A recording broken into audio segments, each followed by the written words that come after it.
सॼो कमु नफ़्स जो आहे हरकत थी वेंदी आहे सम्झो न चर्बी आहे चर्बी माना इंसान खे मिली वेंदी आहे उन हिसाब किताब सां न हिकिड़ा उहे फ़क़ीर आहिनि जेके जाइज़ मङा फ़क़ीर हूंदा आहिनि हिकिड़ा पेशेवर न फ़क़ीर थींदा आहिनि ठीकु आहे ऐं हिकिड़ा जेके इंसे माना पंहिंजी जेको आहे सो तंग दस्ती गुरबत जे करे फ़क़ीर थी वेंदा आहिनि ठीकु आहे तव्हां हिकिड़ा हूंदा आहिनि शौक़िया तव्हां कहिड़नि फ़क़ीरनि में ॼाओ असां जेके पहिरियां जीअं इंसानु ॼमंदो आहे फ़क़ीर हूंदो आहे न उन्हनि मां पूरे न आहे उन्हनि मां न आहे लेकिन पोइ असां में माना ख़राबी थी वई आहे न पोइ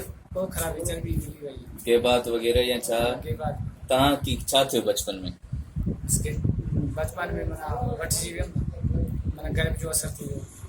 उतां माना वठिजी वियुमि उतां माना मुंहिंजे सभु कुझु पर मुंहिंजा हार ई अहिड़ा थिया तव्हांजे ख़ानदान में तव्हां हिकिड़ा ई अकेला फ़क़ीर हो या ॿिया बि आहिनि फ़क़ीर अकेला हूं लेकिन माना ग़रीबी सभु आहिनि माना ग़रीबी सभु आहिनि अच्छा भला फ़क़ीर हिन लॉकडाउन जे दौरान तव्हांखे को हुकूमत जे तरफ़ां कंहिं क़िस्म जो को रिलीफ या को राशन या जेको वफ़ाक़ी हुकूमत आहे उन जे तरफ़ां तव्हांखे एहसास प्रोग्राम तहत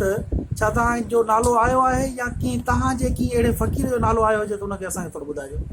आया आहिनि फ़क़ीरनि जा बि आया अक्सर सभड़नि जा न आया माना हिन लॉकडाउन वारी सूरत हाल में माना तव्हां फ़क़ीरनि खे बि माना हुकूमत नज़रअंदाज़ कयो पर तव्हांखे इन क़िस्म जी का बि माना जेको आहे सो को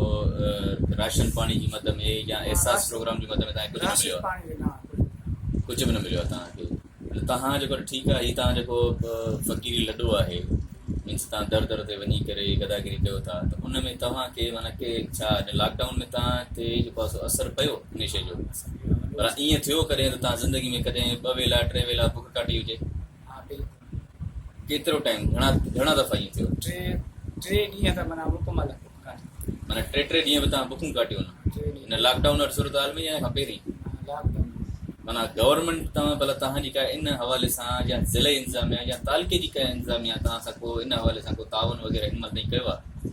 केरु हुयो ई कोन तावन केरु करे कंहिं बि क़िस्म जो को बि तावन न आहे पूरी दुनिया सां लॉकडाउन तव्हां हिकिड़े कमरे में या हिकिड़े घर में रहंदा हूंदव उन में केतिरा फ़क़ीर आहिनि टोटल असां वटि त असां 3 भला छा थियणु घुरिजे गवर्नमेंट या ज़िले इंतिज़ामिया या लोकल इंतिज़ामिया तव्हांजे लाइ छा करे तव्हांजो छा मुतालबो आहे असांजो मुतालबो इहो आहे त फ़क़ीर माना हेॾे होॾे न निकिरनि बसि हिकिड़े हंधि उन्हनि खे माना नौकरी ॾियनि गवर्नमेंट जे तरफ़ां तव्हां चाहियो था त असांखे हिकु जॻह ते अहिड़ो रिलीफ मिले अहिड़ी का सहूलियत मिले अहिड़ो को घर मिले अहिड़ी का नौकिरी मिले जेको तव्हां बची वञो माना तव्हां चओ था नौकिरी बि हुजे या अहिड़ो को कारोबार मिले रुलाणे खां बचंदा त फ़ाइल खां बि बचंदा